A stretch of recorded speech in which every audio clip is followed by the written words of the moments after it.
What's up, everybody? We have 10 minutes here with Rob Morell, and like the mushroom. But anyway, he is across... Please don't hunt me. He's across the table from us to talk about CoWitnessing. Now, for those of you not familiar with CoWitnessing, it involves kind of a relationship between your red dot or a holographic sight and iron sights. This could be in the case of an AR-15, like you see on the table in front of us. It could be on a pistol, like a handgun, or, I mean, other firearms, potentially. But anyway, I have seen, now I hang out on the forums quite a bit. Mark, I know you tell me every day to get off. I say they can be a very enlightening, but also a very dark place. They can be. I like to see what the haps is. But anyway, and just all over social media, anywhere you go, there tends to be some confusion around CoWitnessing, I think. First off, where did it come from? I think the idea was when red dots came on scene, a lot of them were going on firearms. In fact, similar to the one here on the table, I purposely picked this one with a fixed front sight blade. And you wanted to be able to use the red dot because the whole point of a red dot sighting system, or a holographic sight too, which we now have, is that it's much faster. There's not multiple focal planes your eye is trying to focus on and be accurate with. You have just that red dot right there. You focus on your target. The red dot sort of is overlaid over it, and then you use that as your point of aim. Boom, you can move quickly. And so anyways, the idea that there was this CoWitnessing came from the fact that, if your red dot battery died, you have this backup sort of where your irons can be seen and used through the red dot.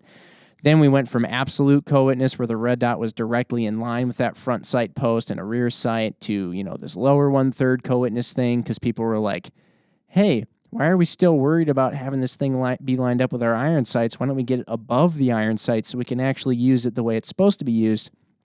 Anyway, that's a little bit of the history around it. And I see people all too often, I think, seeing the word CoWitnessing and thinking that either if you have irons in a red dot and the irons CoWitness with the red dot, that you have to use them together, almost that they're married up, or that you're supposed to sight in the red dot to your iron sights, or I don't know, whatever it might be. There's some confusion around there. So, Rob, you're here to give us some science behind CoWitnessing. Yeah, so we're going to take a quick trip down memory lane. I remember when I was on a while back, and we were talking about parallax and red dots, right? And so we kind of talked about how red dots are now kind of essentially parallax free and why that was. And so the reason I bring that up is because it applies here, and it's really, you can look at these two sighting systems as almost like two different optical systems, right? And so if you think of, as you were explaining before, the red dot is effectively projecting the dot overlaid on the target. And so that's why you can look with both eyes open, because your eyes and your brain are essentially processing those two things as the same. And whereas with with a iron sight system, you need to have things aligned properly, and if you don't have things aligned properly, right, you start to introduce parallax error. That's why it's really important to have a good, consistent cheek weld with your iron sights in order to be accurate, right? And so, I guess in a nutshell, that's kind of the difference from a physics standpoint behind the two as it relates to parallax. Well, and that's one of the big benefits or beautiful things about a red dot is you can be in an awkward position.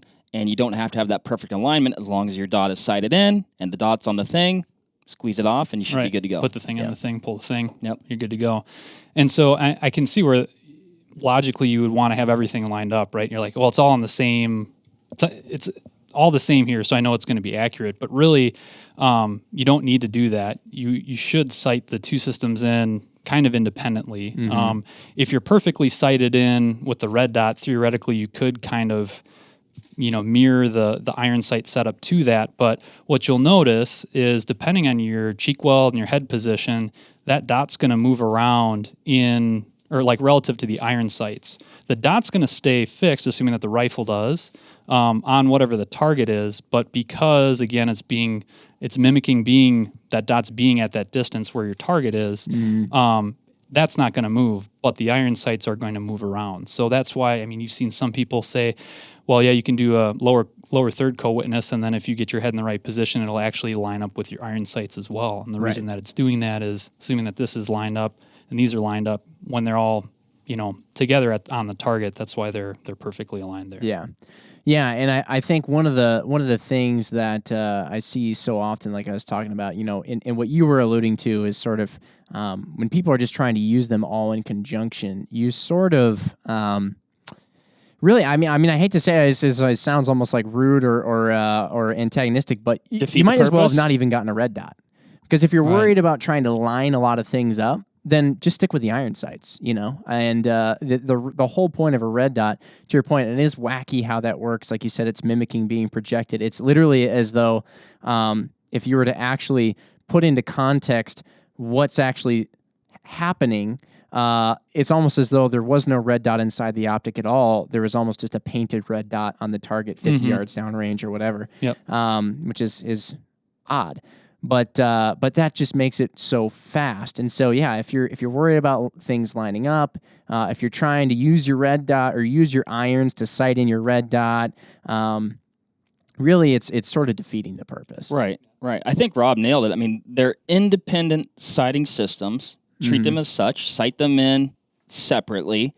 And then, you hear the irons on an AR often referred to as backup irons, right? So if you've gone through the trouble or the expense of putting a red dot on your AR-15 or whatever, then your irons, they are a backup. It's a backup sighting system, like you said, in case your battery goes down or whatever, to be viewed, that can be used and viewed through the optic, but not in conjunction with the dot being on. Right. Well, and this is all kind of personal preference, but to me, if you're going to do an absolute co-witness of your red dot with your iron sights, to your point, it kind of defeats the purpose of using a red dot, right? Like one of the benefits of a red dot is you can shoot both eyes open, you can have a real flexible head position, and still have, an accurate point of aim. And so if you do an absolute co-witness, you're really obscuring a lot of the view through portion of the red dot with those iron sights. And to me,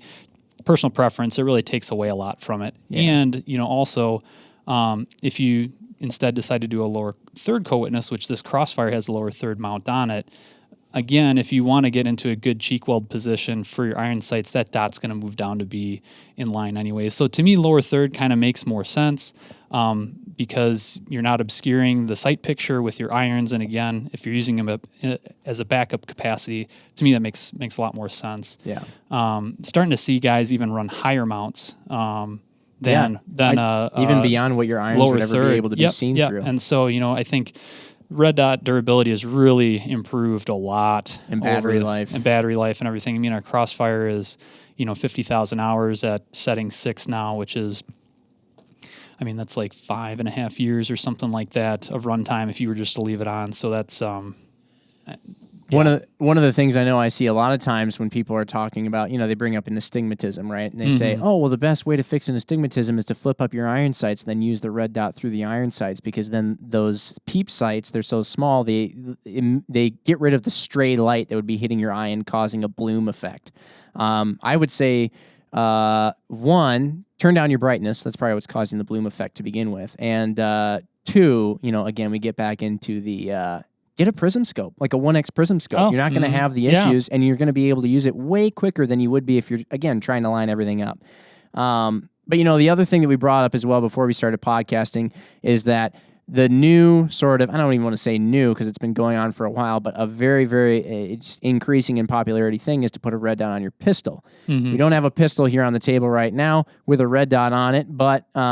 you can get potential co-witness again on a pistol. And that's just where I've seen, especially in the case of red dots on pistols, people hearing that term co-witnessing and again thinking, okay, what I need to do is I need to put this red dot on my pistol and I need to just sight the red dot into the irons because they're supposed to co-witness together. Yep. In theory, and I'll say this, in theory, it makes a lot of sense. It does make sense. And in fact, it's kind of a misnomer in some regards because when I hear co-witnessing, or if you were didn't have the context or the experience and you heard co-witnessing, you would naturally think, okay, they're supposed to line up. They're supposed to co-witness.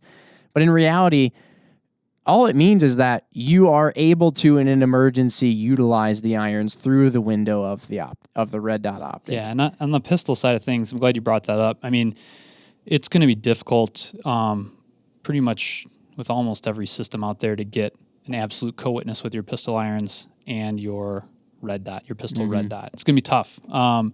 But the other thing too is if you're used to training and using a red dot on your pistol, there are other techniques that you can use, like the guillotine technique or the ghost ring technique, to still be able to get an accurate shot in if your dot were to go out for whatever reason. So it's a training thing, just like I guess it would be to use your iron sights on your pistol in the event that your red dot would go out. But there are other provisions that you can make for dealing with that situation as well. And a lot of times, really, the times that we find people running into the issue here is when they're trying to sight in their red dot on their pistol and they say, hey, I'm running out of elevation adjustment. That actually happens for a few reasons at times, and sometimes it is legit just you're running out of elevation adjustment, and they make even a 1 degree shim for that. It's a UM for tactical. Real short zero distances, right? Yep. UM Tactical makes a 1 degree shim that you can put in. It will give your sight some extra, or I guess cheat in a little bit of elevation for you. But another reason it happens all the time is because if people aren't using like real tall suppressor height sights or something, and they're using a sight that can just barely kind of poke up in the window, and they're like, well, I have to co-witness to that. And so they're moving the dot down, moving it down. They max it out. And they haven't even necessarily done any shooting yet, and they don't realize that actually, like, that's not even going to be close to being sighted in. Yep. It's just, again, it's mentally separating the two sighting systems and realizing that a red dot needs to be sighted in essentially alone by itself. Yep. And from there, you'll get behind it and you'll see, like you were talking about earlier, as you move your head around the window behind it, you'll see that red dot appears to move around. It's always the same spot on the target. Right, but it's always the same spot on the target downrange. But you can kind of, this red dot we just slapped right on this gun is, just for visual aid in this podcast here, it's not sighted into this gun at all. But depending on where I put my head, and of course I'm a righty, I got the mic on the right side, but depending on where I put my head, I can make the dot line up perfectly with that front sight, and it looks like it's all sighted in. But then if I move my head a little bit, now it's way off, and it's not sighted in anymore. And that's, again, has to do with parallax, too, because that front sight that you're, in theory, trying to line it up with is not even 1 yard away from the front of the optic. And we do know that parallax really actually, red dots aren't truly 100% parallax free. If you were to see parallax induced, it would be at those real short ranges. And that is indeed a very short range. It's not even to the end of the barrel. Indeed. So that's what you get there. Anyway, so with that said, hopefully this helped you out. If you have any questions, as usual, hit us up with those questions in the comments or on Instagram for sure. But if you're out there, and you're getting a red dot or a holographic sight, and you're thinking about all this co-witnessing stuff, just remember it's a backup. Mentally separate your optic from those irons. Should be good to go. Yep. Yeah. And don't be afraid of the red dot or the holographic sight. Harness the power of the large sight picture and forgiving eye box. Full commit. That's right. All right. Cool. All right. Well, thanks everybody for listening as usual. We did this one closer to 10 minutes. Wow, look at that. Not bad. Yeah, We're getting better. Change. All right. See you, everybody. Bye. Bye.